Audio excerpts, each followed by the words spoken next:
Welcome to TechCast, the podcast that quenches curiosity, powered by Q&A Markham. TechCast, where we deep dive into the exciting world of technology, bringing you the latest trends, innovations, and thought-provoking discussions. Join us on this exciting journey as we explore the boundless possibilities of technology. Hello everyone, and welcome to the Women at Work podcast series. My name is Swapna Subramani, and I'm your host for today. This series, powered by Q&A, was announced on International Women's Day, and it really aims to look at the challenges and motivations of women at work, just like me and you. Today we have a very special guest with us. She is in the legal field, which is primarily male-dominated, but she has made it an empowered woman. Her name is Radhika Singhal, and she is the Associate Director Legal at Nielsen IQ for Eastern Europe, Middle East, and Africa. Welcome, Radhika. It's a pleasure to have you here today with us. Thank you. Thank you so much for making me be here. Great. So this series is all about having women like you who are in various diverse sectors, and to bring them under one common platform and discuss the challenges, the triumphs, which we all face on a daily basis. Right. But we really want to use this platform of the Women at Work series to bring some of these out, and hopefully it's going to be an inspiration to everybody who is hearing us. Definitely. So tell us a little bit about your journey in a male-dominated field, if I'm not mistaken. Legal and law, seems a very male-dominated field. So tell us about your journey. What made you choose this field, and what has been, the highlights of your journey so far? Okay, so I'll start from my childhood because it's a very funny story. So I was in my 10th standard, and I was studying in Dehradun in a hostel, and we had this career fairs, where people would come from different paths and different companies, and they would kind of help you choose the right path for you. So they gave me this questionnaire which had 10 questions around what do you like to do, what is your passion, what kind of hobbies you are, and on the basis of those 10 questions they kind of tell you as to what are the suitable fields for you in the future, because it is also the time to choose whether you want to go in science or you want to go in commerce or you want to take up maths. And obviously the parents are become a doctor, become an engineer, but like you said, nobody thinks that a woman can be a lawyer. Yes. Nobody has that perspective, and especially during my time, which is almost 15 years back. Correct.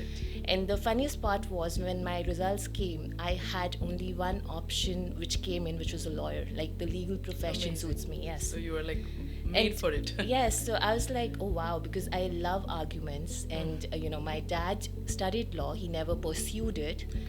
But he did study it, and he's a lot into politics, and he would always talk about cases at home, just discuss how the society is perceiving the cases and so how it's going. Got your interest from an early It got age. me interested, and then I think that that inherent quality of just saying no to everything and saying what I feel is correct. So I think that kind of helped. Okay. So that's one of the one of the thoughts that was put in my mind, that maybe law is the thing for me. Okay. This is what I'm meant for. Okay. And accordingly I chose the subjects in class 11th and 12th. And then it just came naturally to me. I just knew by the end of my school that law is what I can do. Anyways, medical was not my cup of tea. I hate biology and chemistry. So this is just organically, I would say it just came organically to me. Okay.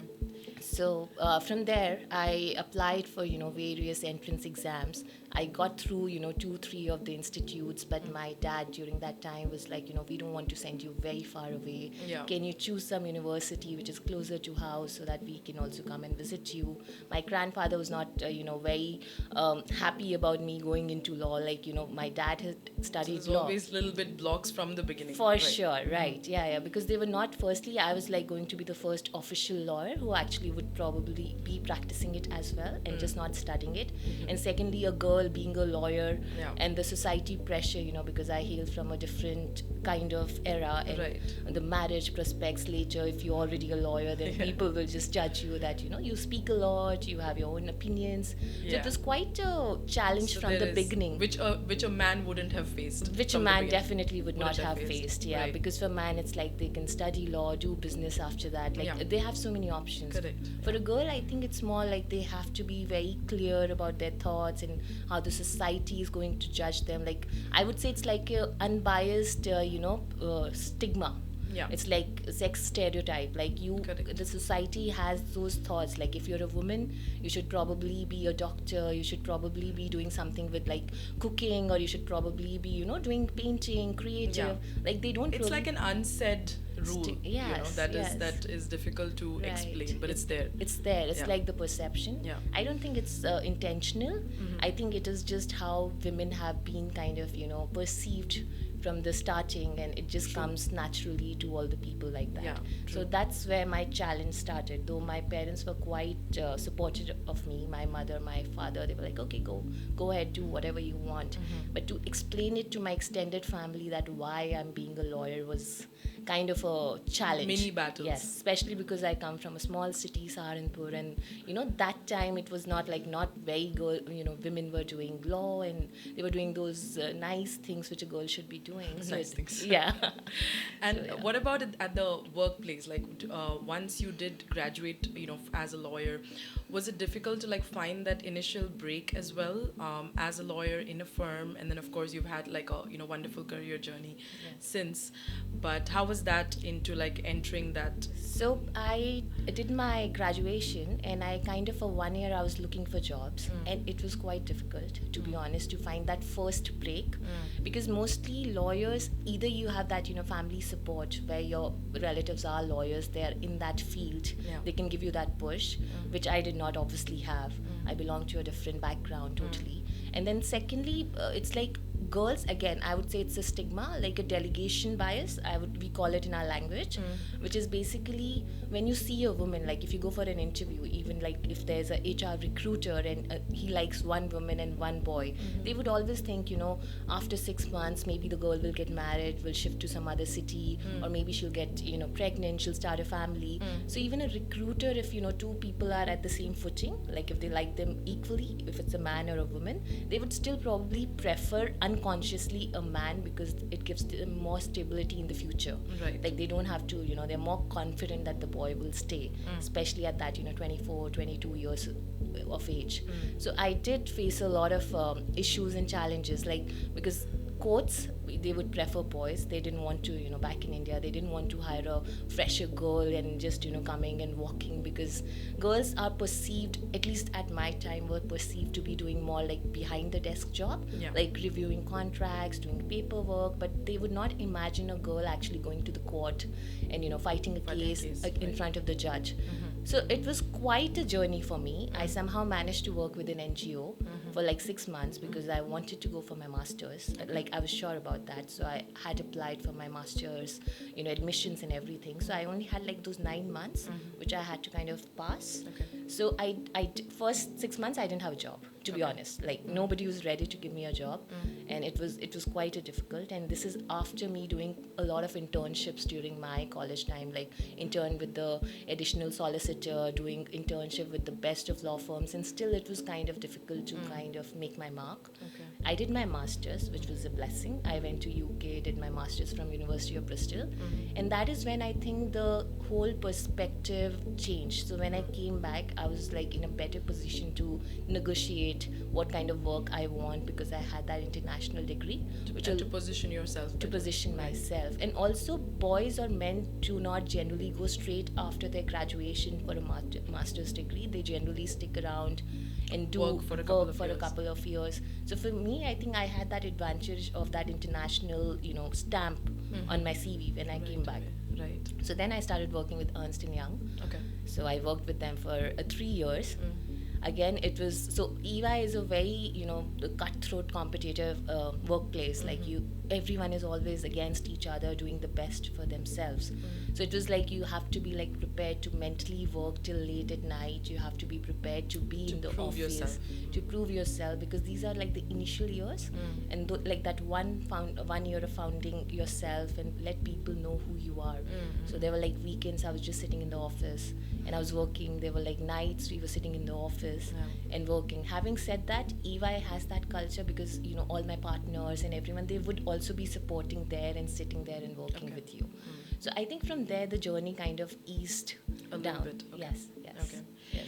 And how many years now at Nielsen IQ? I will complete 8 years in May. Amazing, Yes. amazing. And how has the growth journey within Nielsen IQ been? So with Nielsen IQ, it's been quite nice. Because you have I think you have a very big territory that you manage. We as do. well. So we have like around 29 countries Okay. under my, expertise. So basically, it was one chief general counsel, and in his team, he hired me back in 2016. And it was only the two of us, and we were managing like 28 countries. Okay. So for 4 years, it went on like that. Okay. Then on the way, it's been very, very supportive. Like, he's amazing. I think it also depends on the, part of the world you're working at. So Correct. people have different, kind of thinkings and thoughts and everything. So Yeah. it's been great like that. Okay. After 4 years working at Nielsen IQ, we hired another person, Okay. which is also a girl. Okay. So she works out of Great. India. Yeah. Then we got two more, employees in our team, which are also girls. Amazing. So we have like a team of 7 people, out of which 5 are girls and 2 are boys. Nice. So it's been going great here. Yes. Great, great. So, are there any specific challenges, that you have faced because you're in the legal field that probably women in some other field wouldn't have faced? Like anything that you can think of, or is it like more common? So I think the good part about being a lawyer is that you don't need a specific technique or skill. It's like if your reasoning is correct, if you have the the logic, you know how to read, I think you can kind of prove a point. The only problem, I would say, like not a problem, it was probably my insecurity, but initially when I started working, I didn't want to be in front of the client. Like I wanted to be behind. I didn't realize that I did all the paperwork, I did all the reading, but I didn't take the limelight because it ultimately went to somebody who was presenting the work. Right. So I think the mantra here is that don't be scared. Like if you've prepared something, it's okay to be the face of the conversation. Just go ahead and just say it out loud. I that's the only thing I would like to say, and the challenge I think I kind Right. of yeah. Like so as part of like the legal knowledge that you have you like used any of that to kind of empower women within your organization or in the wider community, and just like like self-advocacy kind of a thing? Is there something that you consciously do? So we have a Speak Up program in our organization, and I'm part of like one of the leaders for that particular program. So if there are any kind of integrated cases, or if people are not feeling right about certain things, or they want to kind of report anything, so I'm one of the core member of the committee, so they can come to me and they can speak about it. Okay. And we investigate, and we kind of take out protocols and methods. We give these trainings to the people to kind of be aware and speak up. Okay. So yeah, so that is one thing I consciously try and do, like encourage everyone, if they have an issue, come forward and speak up. Okay. And that's the most powerful tool, right? Like Yes. we can do as women for women, Right. is to just help them get the vocabulary Right. to kind of self-advocate for themselves and not be scared, and consider yourself as lesser than men in Right. any way. Right. There is like specifically in this region, right, there is a little bit of a challenge around for women around like maternity, like I mean up until, for most companies, like Right. 45 days maternity, and there isn't like enough facilities or resources in the office to make women returning back from maternity comfortable. Is there something that you feel is lacking, and what should, as a women community, we start doing about these kind of things being in this region? Okay, so first, most important thing which I also did, ask for flexibility. Don't be afraid of asking for flexibility. Give that confidence to your management or your team that I'm here, I'm going to do the work, but don't let me do it at my pace, because I have a small child waiting for me at home. Yes. Don't force me in these particular timings at 9 to 5. Let me be. So this is the first thing I asked from my team, and I was very fortunate to get it, because I was given the flexibility to work at whatever time. I could only go to I only had to go to office for few hours, then go back home and work from home. So I think that is the most important thing, like kind of advocate, be open about the flexibility you need. And I think you should also be okay to take like paid leaves. So like you said, it's 45 days, Yeah. because ours is a US company, we have a 60-day policy. And then you can just take like some paid leave. Just don't be scared. Spend Yeah. those 3 months and take the paid leave. It's okay. You're not going to lose anything. Yeah. You'll be back in the system again. Yeah, and I think as women, I mean, women are scared as well, right? Yes. They're like, what if I come back and there isn't an opening for me, or there is Exactly. my position has been filled, or something Right. of sort. So, what is the one advice, Radhika, you will give to like aspiring young lawyers who, are watching this podcast hopefully and want to be like, 15 years later, I want to be Radhika, Right. and want to kind of overcome those obstacles, those subtle biases, and those unsaid rules that kind of prevent young women to kind of be in this field. Right. So the first thing is stop caring about what people say. Like stop caring how you're perceived. Yeah. Don't go on what people want you to become. You do what you want to become. If you feel that law is the field for you, just Yeah. go for it. Yeah.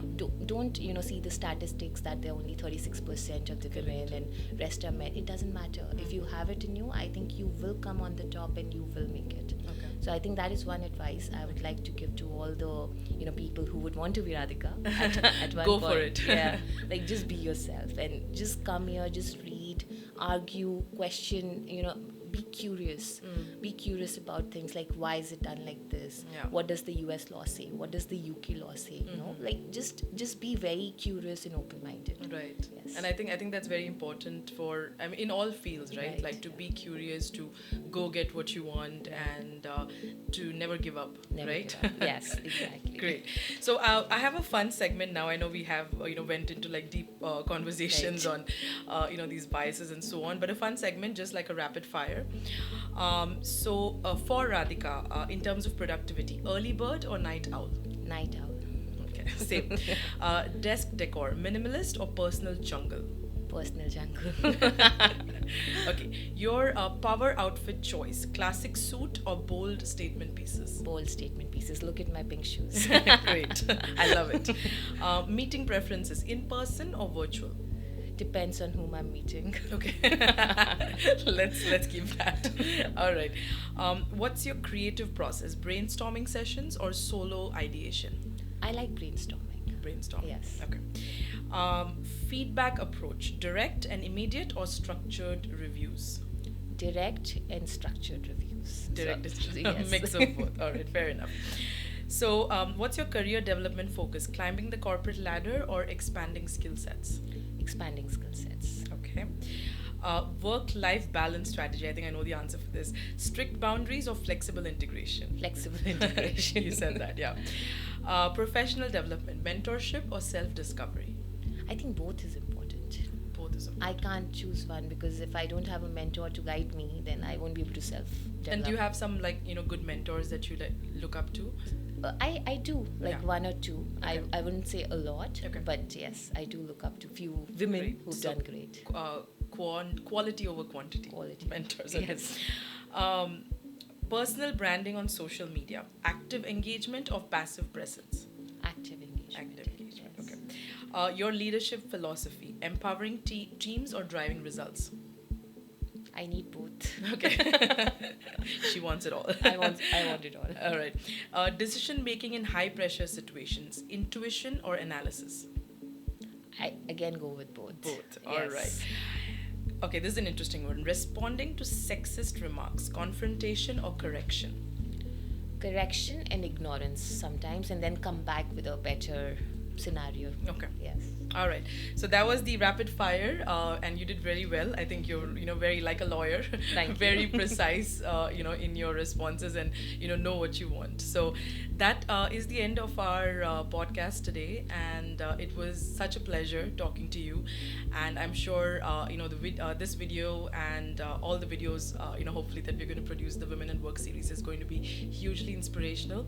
So I'd like to, really thank you for taking out the time to come in here today and shoot with us and talk to us about your journey and your challenges, and super happy to have done this with you. Thank you so much. It's been my pleasure. Thank you so much. Thank you, everyone. Keep watching for more and stay tuned.